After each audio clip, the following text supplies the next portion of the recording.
El problema del que hablaba esta mañana era, en realidad, la relación entre la ecología y la tecnología. Los taoístas pensaban en el mundo de acuerdo con un modelo diferente al de la gente en Occidente. Un modelo que no permitía inmediatamente el desarrollo tecnológico. Occidente pensaba en la naturaleza por analogía con la mecánica, con las máquinas. Los chinos pensaban en la naturaleza por analogía con los organismos. Una máquina es algo que puede desmontarse y reordenarse. Algo que es el producto de un acto de ingeniería. Y por lo tanto, una organización con un regulador. Un organismo no se hace por partes, crece y no tiene un regulador. Todas las partes de un organismo están en una anarquía ordenada, es decir, se gobiernan a sí mismas. Y la palabra china para naturaleza, Zhiran, significa aquello que es así por sí mismo. Por lo tanto, aquello que funciona sin ser manipulado por alguna fuerza externa. Que en realidad tú eres el campo de fuerzas en el que tu organismo está situado. La autorrealización es, de hecho, darse cuenta como una experiencia sensorial de que tú eres ese campo de fuerzas, que eres tanto tu exterior como tu interior. Lo cual, por supuesto, nos lleva a algo que podemos experimentar, pero que no podemos definir. Y no podemos definirlo por dos razones. Una es que es demasiado complicado, y otra razón, aún más profunda, es que nos lleva a la raíz y base de la realidad. El continuo en el que todas las cosas existen.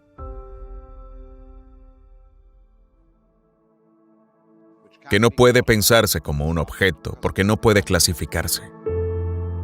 No puedes decir nada realmente significativo sobre ello.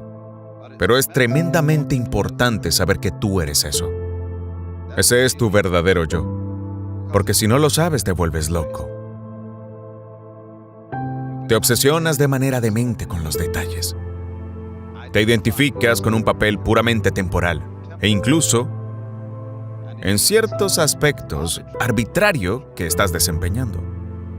Así que la pregunta a la que llegamos ahora es, bien, ¿cómo llegas a conocer el campo de fuerzas en el que vives? Sabemos, o creemos saber, que la naturaleza es extraordinariamente compleja y por lo tanto muy difícil de comprender. Y si no puedes entender una situación muy complicada, es inmensamente difícil tomar decisiones sobre ella. Pero hay un punto de vista desde el cual la naturaleza no es complicada. Cuando los budistas hablan, en su filosofía, del mundo de la forma y del mundo sin forma, estas dos categorías corresponden aproximadamente al mundo como algo complicado y al mundo como algo simple. Lo que hace que el mundo sea complicado no es su estructura física real, sino el intento de entenderlo de cierta manera. Cuando preguntas cómo funciona, por qué lo hace, entonces comienzas a analizar una flor, un cuerpo, una estructura geológica, y estás haciendo realmente la pregunta: ¿cómo puedo reproducir en palabras o números lo que está ocurriendo aquí? De tal manera que pueda predecir lo que hará después.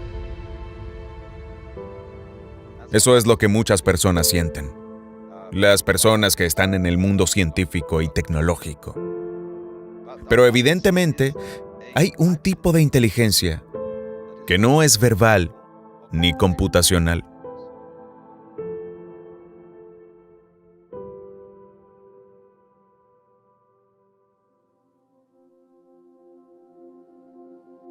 el ojo, el cerebro, la organización de una planta.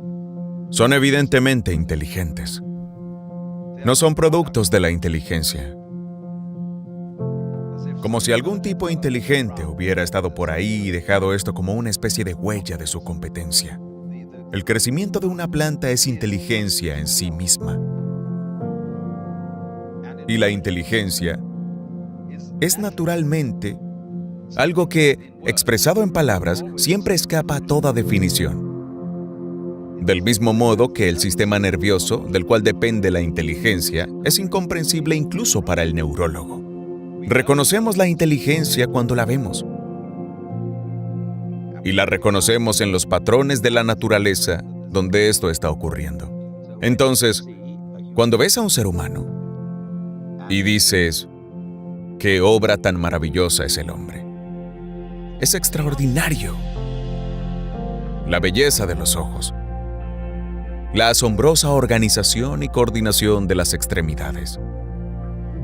Pero luego te das cuenta de que eso eres tú, aunque no sabes cómo lo haces funcionar.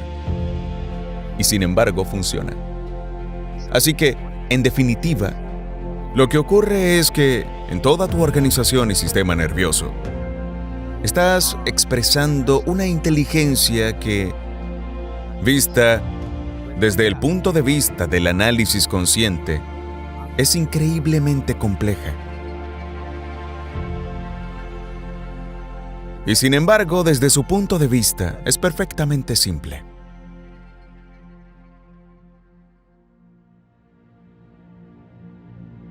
Porque no tienes que hacer un esfuerzo para ver. Simplemente ves. No tienes que hacer un esfuerzo para oír. El oído lo hace por ti. No tienes que hacer un esfuerzo para mantenerte unido. El cuerpo te mantiene unido. Sí, tienes que hacer un esfuerzo para conseguir comida. A veces para mantenerte caliente. A veces para defenderte. Así que siempre hay cierto esfuerzo involucrado. Y de alguna manera, el corazón, por ejemplo, del que no pensamos, trabaja y consume energía. Pero no tienes la sensación de tomar una decisión cada vez que tu corazón late. Seguramente debería ser obvio que si eres orgánicamente lo bastante inteligente como para poder ver, no existe al menos la ligera posibilidad de que el tipo de inteligencia que te permite realizar la incomprensible operación de ver también pueda ser útil si pudiera canalizarse e invocarse para resolver otros problemas. Ahora bien, si el cerebro es todavía mucho más sofisticado que cualquier computadora que podamos construir hasta ahora, ¿cuál es entonces la limitación de la habilidad humana? Es que el ser humano no está usando su cerebro de la manera correcta. No lo está usando en su totalidad, salvo en algunos seres peculiares a quienes llamamos genios. Y lo curioso de los genios es que no pueden explicar por qué lo son. No pueden enseñarlo. Y este es un problema eterno de todos los grandes artesanos y personas hábiles, que no pueden explicar cómo lo hacen. Tú, como ser humano, creces en este universo físico exactamente de la misma manera que una manzana crece de un manzano. Así que digamos que el árbol que da manzanas es un productor de manzanas. Y un mundo en el que aparecen los seres humanos es un mundo que produce personas. Por lo tanto, la existencia de la gente es un síntoma del tipo de universo en el que vivimos. Pero nos han educado para no sentir que pertenecemos al mundo. Y nuestro lenguaje popular lo refleja. Decimos, vine a este mundo. Decimos, enfrenta los hechos. Hablamos de encuentros con la realidad. Y la persona promedio tiene la sensación de que es algo que existe dentro de una bolsa de piel. El centro de conciencia que mira hacia afuera y dice, ¿qué demonios me va a hacer? Existen dos grandes teorías en astronomía sobre el origen del universo. Una se llama la teoría de la explosión y la otra la del estado estacionario. Los del estado estacionario dicen que nunca hubo un momento en el que el mundo comenzara. Siempre ha estado expandiéndose, sí, pero siempre como resultado del hidrógeno libre en el espacio, que se agrupa y forma nuevas galaxias. Pero otros dicen que hubo una explosión primordial, un enorme estallido, hace millones o miles de millones de años, que lanzó todas las galaxias al espacio. Bueno, tomemos eso solo por el bien del argumento y digamos que así sucedió. Es como si tomaras una botella de tinta y la lanzaras contra una pared. ¡Smash! Y toda la tinta se expande. Y en el centro es densa, ¿verdad? Y a medida que llega al borde, las gotitas son más finas y hacen patrones más complejos. ¿Lo ves?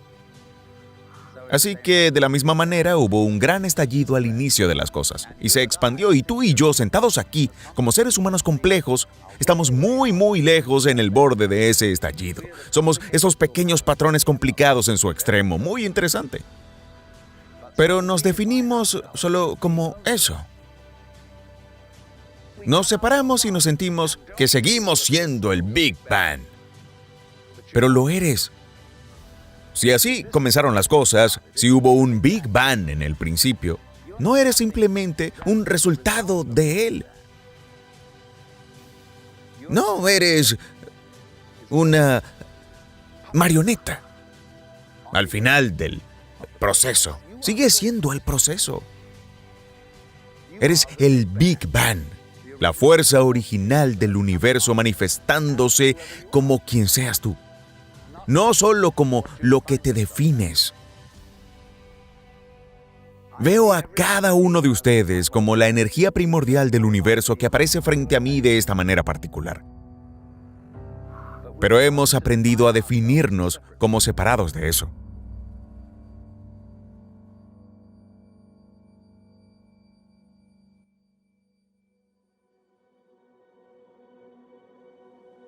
Tú y yo somos tan continuos con el universo físico como una ola lo es con el océano. El océano produce ondas y el universo personas. Y como la ola, yo te saludo y digo, el mundo me saluda a mí, contigo. Nuestra conciencia ha sido influenciada de tal forma que cada uno de nosotros no siente que ha sido hipnotizado, literalmente hipnotizado por la convención social, para creer y sentir que existimos solo dentro de nuestra piel, que no somos el estallido original, sino algo al final de él. Y por eso estamos muertos de miedo. Mi ola va a desaparecer. Voy a morir. Y eso sería terrible. Tenemos ahora una mitología que dice, como dijo el padre Maskell, que no somos más que algo que ocurre entre la sala de maternidad y el crematorio. Y ese es nuestro sentido común básico. Eres un accidente. Eres un evento separado. ¿Por qué alguien piensa así?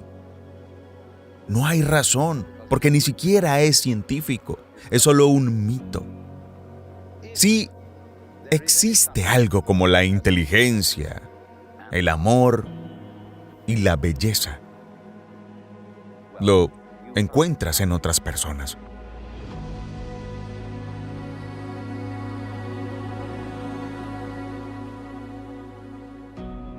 En otras palabras, existe en nosotros como seres humanos. Y como dije, si está en nosotros, es sintomático del plan de las cosas. Somos tan sintomáticos del plan como las manzanas lo son del manzano o la rosa del rosal.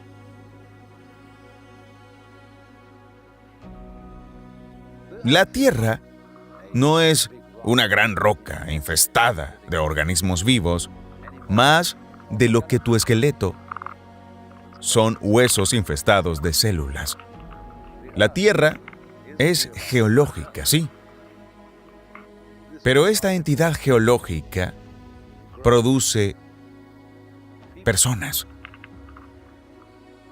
Y nuestra existencia en la Tierra es un síntoma del sistema solar y sus equilibrios, tanto como el sistema solar lo es de la galaxia, y la galaxia lo es de toda la compañía de galaxias. Así que lo que estoy haciendo en este momento no se describe por completo, a menos que se describa también tu presencia aquí. Si eso es necesario, sí, en otras palabras, para describir mi comportamiento, debo describir el tuyo y el del entorno. Significa que en realidad tenemos un solo sistema de comportamiento. Pero lo que yo soy involucra lo que tú eres. No sé quién soy a menos que sepa quién eres tú. Y tú no sabes quién eres a menos que sepas quién soy yo. En otras palabras, no estamos separados. No puedes, por ejemplo, tener dos palos. Si apoyas dos palos uno contra el otro, se sostienen porque se apoyan mutuamente. Quita uno y el otro cae. Y de la misma manera exacta, nosotros y nuestro entorno, todos estamos conectados. Por lo tanto, lo que llamas el mundo exterior es tanto tú como tu propio cuerpo. Tu piel no te separa del mundo, es un puente por el que el mundo exterior fluye hacia ti y tú fluyes hacia él.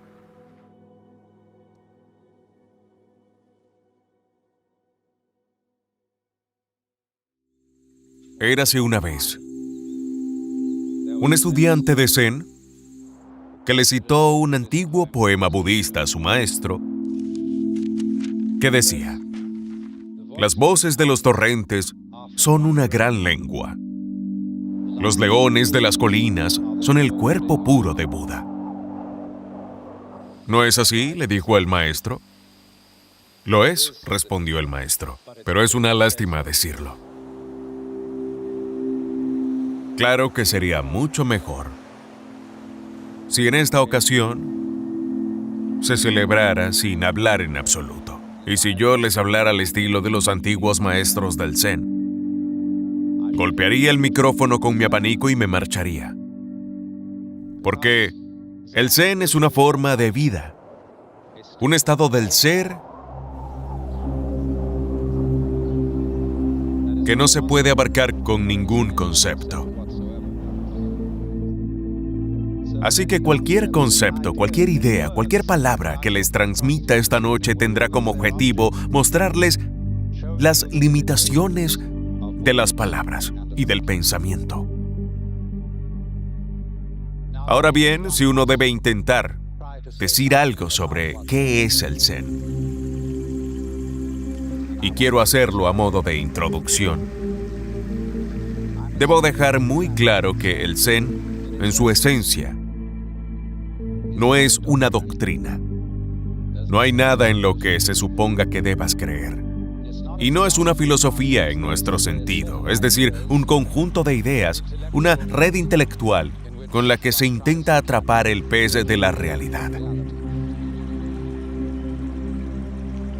En realidad, el pez de la realidad se parece más al agua, siempre se escapa de la red. Y en el agua, como sabes, cuando entras en ella no hay nada de qué agarrarse. Todo este universo es como el agua. Es fluido, es transitorio, está cambiando. Y cuando te lanzan al agua después de estar acostumbrado a vivir en tierra firme, no estás acostumbrado a la idea de nadar, intentas pararte en el agua, intentas agarrarla, y como resultado te ahogas. La única forma de sobrevivir en el agua, y esto aplica especialmente a las aguas de la confusión filosófica moderna, donde Dios ha muerto, las proposiciones metafísicas no tienen sentido y no hay nada a qué aferrarse porque todos nos estamos desmoronando. Lo único que se puede hacer en esas circunstancias es aprender a nadar. Y para nadar, te relajas, te sueltas, te entregas al agua. Y tienes que saber cómo respirar de la manera correcta. y entonces descubres que el agua te sostiene. De hecho, de cierto modo te conviertes en el agua. Y así, del mismo modo, uno podría decir, si uno intentara, insisto, en que es engañoso, encerrar el zen en algún tipo de concepto, simplemente se reduce a esto: que en este universo hay una gran energía. Y no tenemos nombre para ella. Las personas han intentado varios nombres para ella, como Dios, como Brahman, como Tao. Pero en Occidente la palabra Dios tiene tantas asociaciones extrañas que la mayoría de nosotros estamos cansados de eso. Cuando la gente dice Dios Padre Todopoderoso, muchos sienten algo raro por dentro.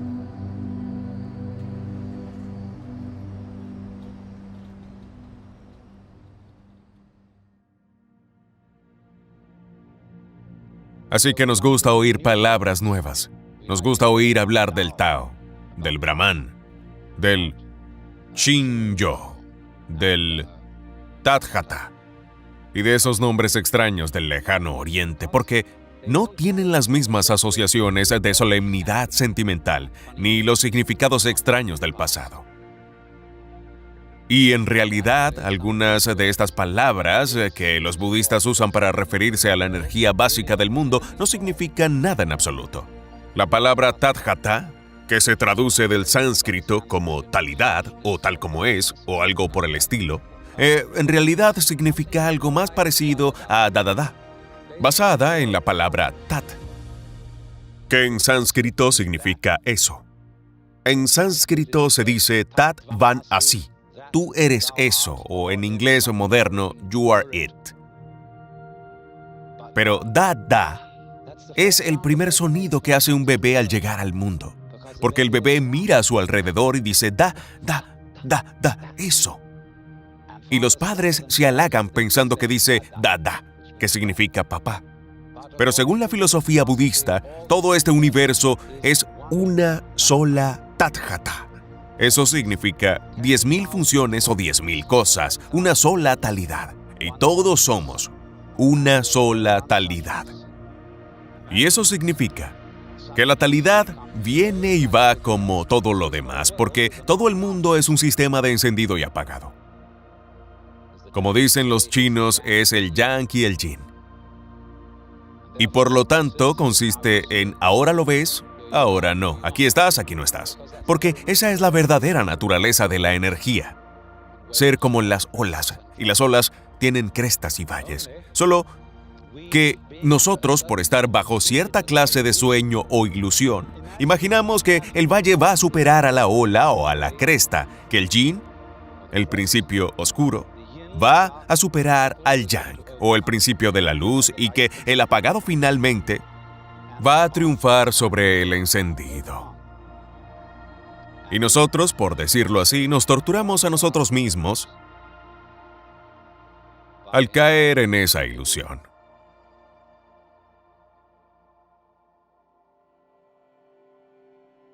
Vaya, ¿y si la oscuridad gana? ¿No sería terrible?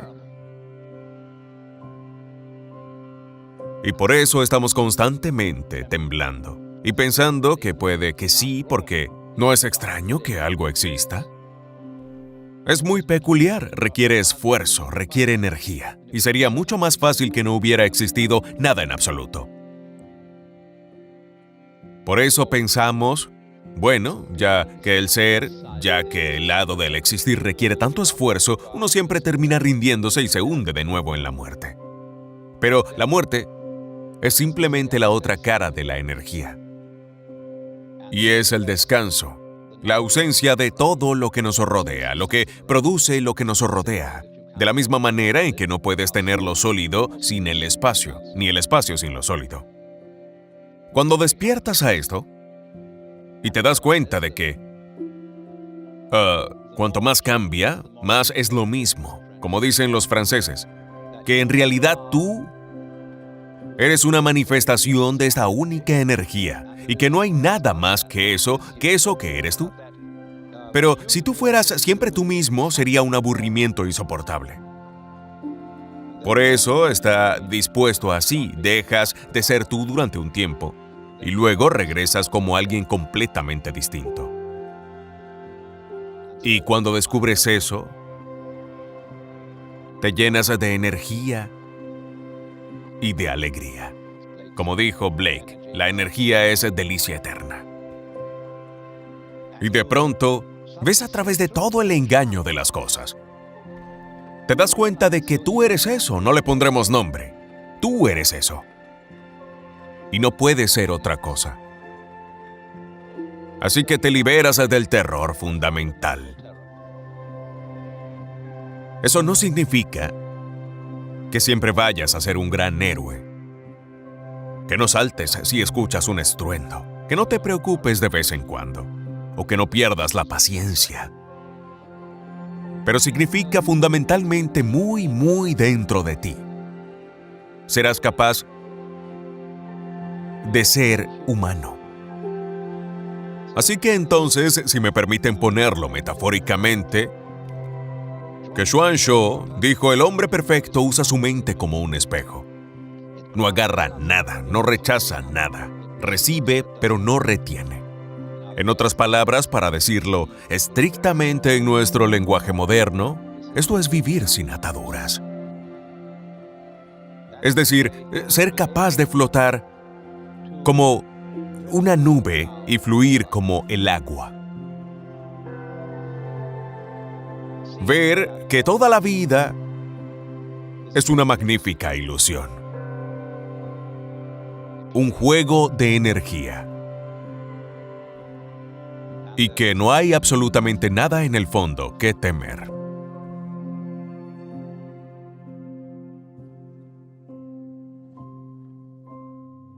Si hablas todo el tiempo, nunca escucharás lo que los demás tienen que decir. De lo único que podrás hablar es de tu propia conversación. Lo mismo pasa con las personas que piensan todo el tiempo. Ese constante parloteo de símbolos e imágenes y palabras dentro del cráneo. Si haces eso todo el tiempo, notarás que no tienes nada en qué pensar excepto en pensar. Y así como debes dejar de hablar para oír a los demás, también debes dejar de pensar para descubrir de qué se trata la vida. Y en el momento en que dejas de pensar, entras en contacto inmediato con lo que Korzybski llamó tan sabiamente el mundo indescriptible. El mundo no verbal.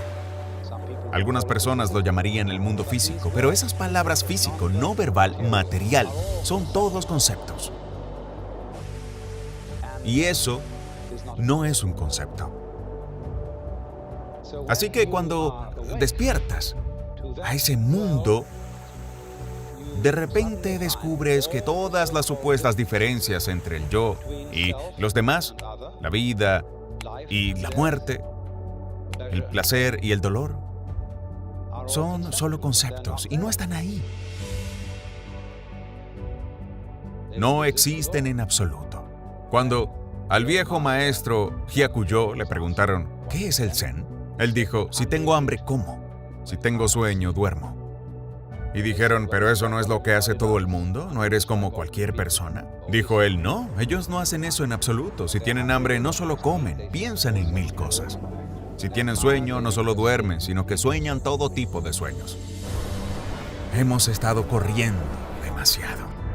Está bien, hemos sido activos y nuestra acción ha logrado muchas cosas buenas. Pero como Aristóteles señaló hace mucho, y eso es algo bueno en él, dijo que el objetivo de la acción es la contemplación. En otras palabras, ocupado, pero ¿cuál es el propósito? Especialmente cuando la gente está ocupada porque cree que va a algún lugar, que va a conseguir algo o a alcanzar algo. Hay bastante sentido en actuar si sabes que no vas a ningún lado. Si actúas como bailas, como cantas o tocas música, realmente no vas a ningún lado. Solo estás haciendo acción pura. Pero si actúas con la idea de que, como resultado de esa acción, eventualmente llegarás a un lugar donde todo estará bien, entonces estás en una jaula en espiral, condenado sin remedio a lo que los budistas llaman samsara, el ciclo o la carrera de ratas del nacimiento y la muerte. porque crees que vas a llegar a algún lugar, pero ya estás ahí. El punto es que uno no puede actuar creativamente si no es sobre la base de la quietud.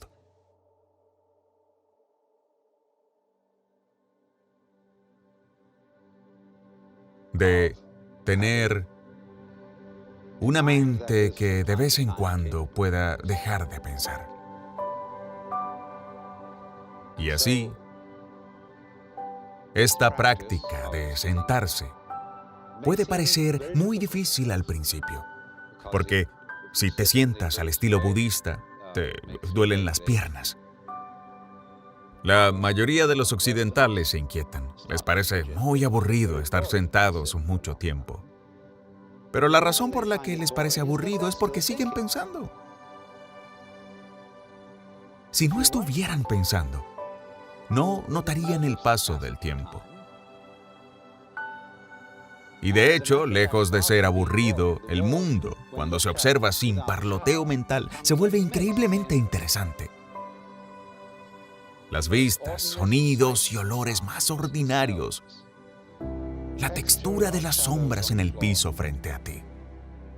Todas esas cosas sin nombrarlas ni decir eso es una sombra, eso es rojo, eso es marrón, ese es el pie de alguien. Cuando ya no nombras las cosas, empiezas a verlas. Verás, si fuerzas el sonido en solo 5 tonos, si fuerzas el color en solo 5 colores, quedas ciego y sordo. El mundo del color es infinito, al igual que el mundo del sonido. Y solo al dejar de fijar conceptos sobre el mundo del color y del sonido es que realmente comienzas a escucharlo y a verlo. Así que me atreveré a usar la palabra disciplina. Esta disciplina de la meditación, o zazen, está detrás de la extraordinaria capacidad de la gente del Zen para desarrollar artes tan grandes como los jardines, la ceremonia del té, la caligrafía y la gran pintura de la dinastía Song y de la tradición japonesa Sumi. Ellos encontraron en las cosas más simples de la vida cotidiana la magia.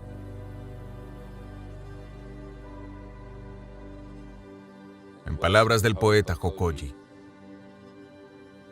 un poder maravilloso y actividad sobrenatural. Sacar agua, cargar leña. La forma más fácil de dejar de pensar es primero pensar en algo que no tenga ningún significado. O escuchar un sonido que no tenga sentido. Porque eso te detiene de pensar, ya que te fascina el sonido. Llega el momento en que se quita el sonido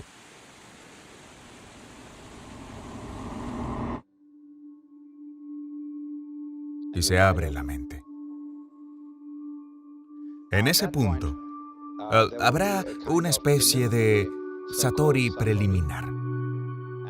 Y pensarás, ¡wow! Te sentirás tan feliz que caminarás sobre el aire. Cuando le preguntaron a Suzuki Daisetsu cómo es tener un satori, él dijo, es como una experiencia común, solo que 5 centímetros sobre el suelo. Desde el punto de vista del budismo, no hay una diferencia fundamental entre el mundo trascendental y el mundo cotidiano. El bodhisattva, como ves, no se va al nirvana para quedarse allí por siempre, jamás, sino que regresa y vive la vida cotidiana común para ayudar a otros seres a ver a través de ella también. No regresa porque sienta que tiene algún solemne deber de ayudar a la humanidad ni nada de ese tipo de compasión piadosa. Regresa porque ve que los dos mundos son lo mismo. Ve a todos los demás como seres, como Budas. Los ve usando una frase de G.K. Chesterton. Pero ahora una gran cosa en la calle parece cualquier gesto humano. Estamos moviéndonos en una extraña democracia, las millones de máscaras de Dios. El mundo visto en un estado de conciencia cotidiano y común.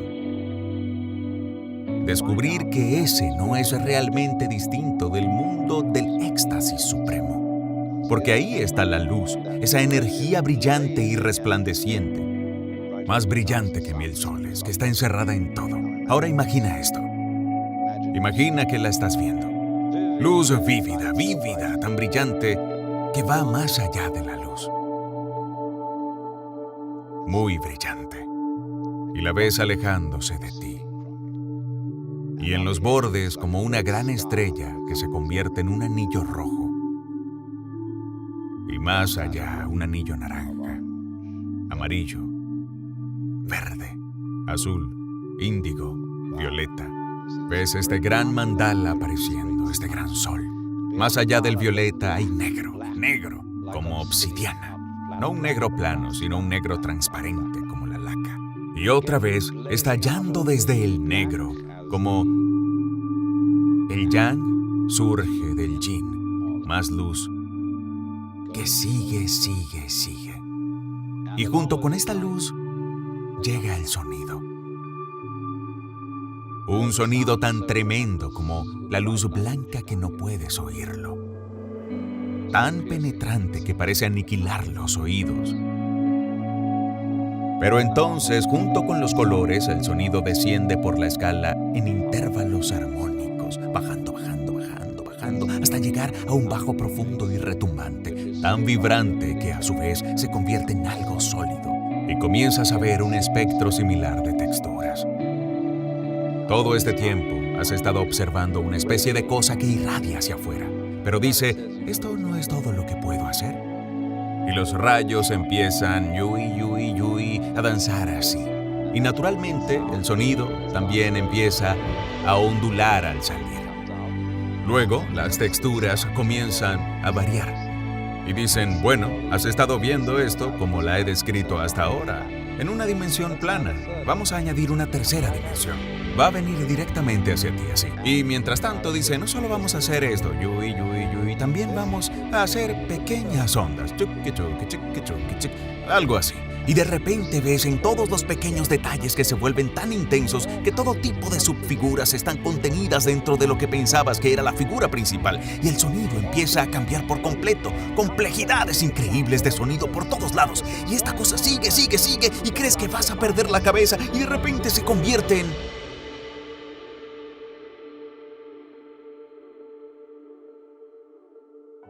nosotros, aquí sentados.